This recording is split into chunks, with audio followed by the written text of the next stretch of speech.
আমার আজকের গল্পটির নাম জলপানি। এটি লিখেছেন রবীন্দ্রনাথ মৈত্র। তিনি সমাজের একটি জ্বলন্ত উদাহরণ তুলে ধরেছেন তার এই লেখার মাধ্যমে, যা আমরা সেই সময় ঊনবিংশ শতাব্দীর সময়ও দেখে এসেছি, এখনো সেটা কিছু কিছু ক্ষেত্রে আমরা দেখতে পাই। রবীন্দ্রনাথ মৈত্র গল্প রচনায় বিশেষ দক্ষ ছিলেন। দিবাকর শর্মা ছদ্মনামে তিনি দৈনিক পত্রিকায় লিখতেন। তার অন্যতম বিখ্যাত গ্রন্থ মানময়ী গার্লস স্কুল। শুরু করছি আমার আজকের গল্প পাঠ, জলপানি। একটা অতি সহজ গুণ অঙ্ক বারবার ভুল করিতেছে দেখিয়া রামহরিবাবু পুত্র প্রাণহরির পৃষ্ঠে গুম করিয়া একটা কিল বসাইয়া দিয়া কহিলেন, হতভাগা, গোল্লায় গিয়েছে একেবারে।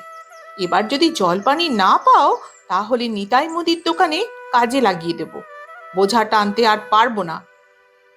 প্রাণহরি মুখ নিচু করিয়া নীরবে বসিয়া রহিল। বেদনায় পিঠের ঠিক মাঝখানটা টনটন করিতেছিল। পিতার ভয়ে সেখানে হাত দিতেও সাহসে কুলাইল না। এই সময় গোলপাতার নিচু ছাউনির মধ্য হইতে মুখ বাহির করিয়া প্রাণহরির মা কহিল, অমন করে ছেলেকে কেউ মারে সকালবেলা? রামহরি দাঁত খিচাইয়া কহিলেন, না, মারে না। যা গুণের ছেলে তোমার, আজ বাদে কাল পরীক্ষা, একটা অঙ্ক কষতে পারে না। বলে দিচ্ছি তোমাকে পরাণের মা, এবার যদি ছেলে জল পানি না পায় তবে নিতাই মুদির দোকানে কাজে লাগিয়ে দেব, কুপুষি আর পুষতে পারবো না, এই বলে দিলাম। হ্যাঁ। বলিয়া রামহরিবাবু চাদরখানা ঘাড়ের উপর ফেলিয়া হন হন করিয়া একেবারে স্টেশনের দিকে চলিয়া গেলেন। মাতঙ্গিনী অর্থাৎ পরাণের মা ঘাড় উঁচু করিয়া নলের বেড়ার উপর দিয়া একবার পথের দিকে চাহিলেন, তারপর বলিলেন, এই রে, না খেয়ে চলে গেলেন বুঝি? ডাক পরাণ, তাড়াতাড়ি করে তোর বাবাকে ডাক, বল ভাত নেমেছে। প্রাণহরি উঠিল না, মুখ নিচু করিয়া বসিয়াই রহিল। মাতঙ্গিনীর রাগ হইল। তাড়াতাড়ি আসিয়া প্রাণহরির ঝাঁকড়া চুল মুঠা করিয়া ধরিয়া কহিলেন, হতভাগা ছেলে, বাপ না খেয়ে চলে গেল আর ওর অভিমান গেল না। কাজ নেই পড়াশোনা করে, যা, বেরিয়ে যা বাড়ি থেকে। প্রাণহরি স্লেটখানা উল্টাইয়া রাখিয়া বিনা বাক্যে উঠিয়া পড়িল। তারপর বাঁ হাতের তালুতে চোখ মুছিয়া বাহির হইয়া গেল। পুত্র প্রাণহরির প্রতি রামহরিবাবুর এ অকারণ ক্রোধের হেতু ছিল। গ্রামের রামকৃষ্ণ মাইনর স্কুলের প্রতিষ্ঠাতা রামকৃষ্ণবাবু প্রত্যেক ক্লাসের প্রথম ছাত্রের জন্য 2 টাকা করিয়া মাসিক বৃত্তির ব্যবস্থা করিয়া দিয়েছিলেন। প্রথম ভাগ শিক্ষার ক্লাস হইতে গত বৎসর পর্যন্ত অর্থাৎ 3 বৎসর প্রাণহরি বৃত্তি পাইয়াছিল। কিন্তু গত বৎসর আকস্মাৎ রামকৃষ্ণবাবুর পৌত্র প্রাণকৃষ্ণ প্রথম হইয়া বৃত্তিটি অধিকার করিয়া বসিয়াছে। ফলে রামহরিবাবুর মাসিক 20 টাকা 18 টাকায় দাঁড়াইয়াছে। এবার যাহাতে পুত্র বৃত্তি পাইতে পারে তাহার জন্য রামহরিবাবু 1 প্রহর বেলায় শয্যা ত্যাগের অভ্যাস ত্যাগ করিয়াছিলেন। আজকাল ভোরে উঠিয়াই প্রাণহরিকে পড়াইতে বসিতেন, কিন্তু অনেক করিয়াও তাহাকে অঙ্কে পাকা করিতে পারিলেন না। কাজেই প্রহার করিয়া পুত্রকে অঙ্কশাস্ত্রে পারদর্শী করিবার সহজ উপায় অবলম্বন করিয়াছিলেন। প্রহারে প্রাণহরিরও কোনো আপত্তি ছিল না। সে অঙ্গে বেদনা বোধ করিত বটে, কিন্তু অভিমান কোনো দিন করে নাই। মাতঙ্গিনী ভুল বুঝিয়াছিলেন। আজও প্রাণহরি অভিমান করে নাই, তাহার হইয়াছিল ভয়। বৃত্তি না পাইলে নিতাই মুদির দোকানে কাজে লাগিতে হইবে। পিতার এই কথা শুনিয়াই সে বিভীষিকা দেখিল। স্পষ্ট চোখে পড়িল নিতাই মুদির রক্তচক্ষু, দোকানের ছোকরা চাকর মধুর প্রাত্যহিক নির্যাতন, আর ছোলা গুড়ের হাড়ির চারপাশে তাহার আবাল্যের ভীতির সেই হেতু ভীমরুলের ঝাঁক। সে বারবার শিহরিয়া উঠিতে লাগিল এবং মায়ের আদেশে বাড়ি হইতে বাহির হইয়া বাজারের পথের ফুল গাছে অজস্র টোপাকুল দেখিয়াও নিতাই মুদির দোকানের কথা ভুলিতে পারিল না। মনে হইল বৃত্তি সে পাইবে না, যেহেতু রামকৃষ্ণবাবু শহর হইতে ইংরেজি স্কুলের মাস্টার আনাইয়া 2 বেলা তাহাদের ক্লাসের প্রাণকৃষ্ণকে পড়াইতেছেন। সে আজকাল মোটা ইংরেজি বই হইতে অঙ্ক কষিতেছে, কাজেই আর উপায় নাই। 3 মাসের মধ্যেই তাহাকে নিতাই মুদির দোকানে ভীমরুলের ঝাঁকের মধ্যে বসিয়া মিছরি ওজন করিতে হইবে, এবং পয়সা গুনিতে ভুল হইলে মধুর মতো 2 বেলা কানমোলা খাইতে হইবে। ভাবিতে ভাবিতে প্রাণহরির মাথায় এক বুদ্ধি খেলিল।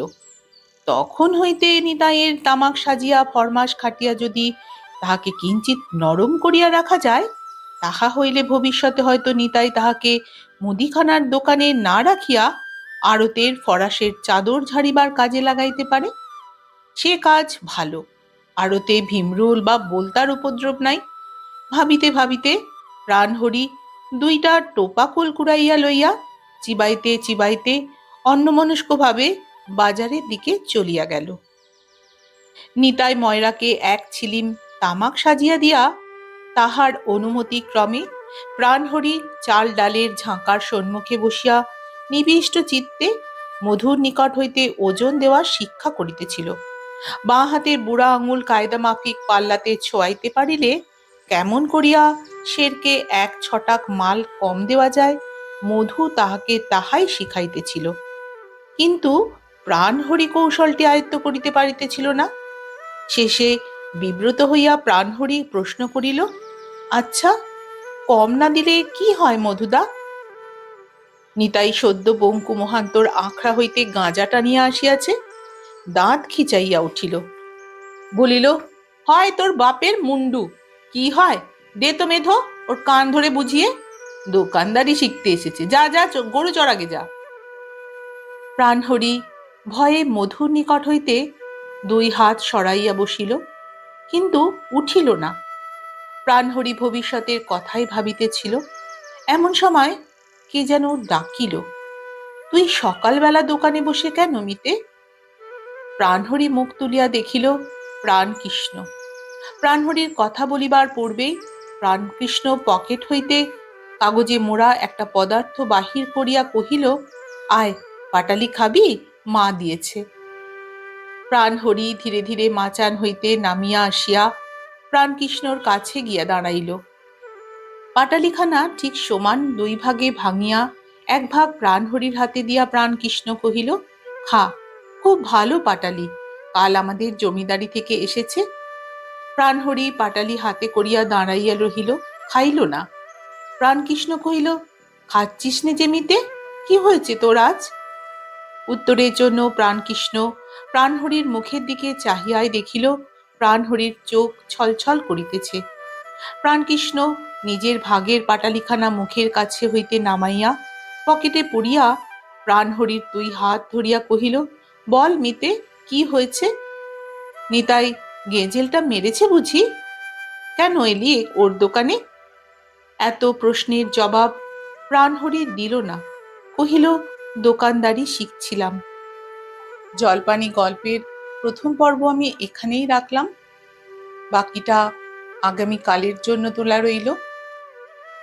কিশোরবেলার 2 অসম শ্রেণীর 2 বন্ধুত্বের মধ্যে এক সৌহার্দ্যপূর্ণ সম্পর্ক লেখক তার লেখনীর মাধ্যমে তার গল্পের মধ্যে তুলে ধরেছেন। গল্পটির নাম জলপানি। এটি লিখেছেন রবীন্দ্রনাথ মৈত্র। গল্প পাঠে আমি নন্দিতা।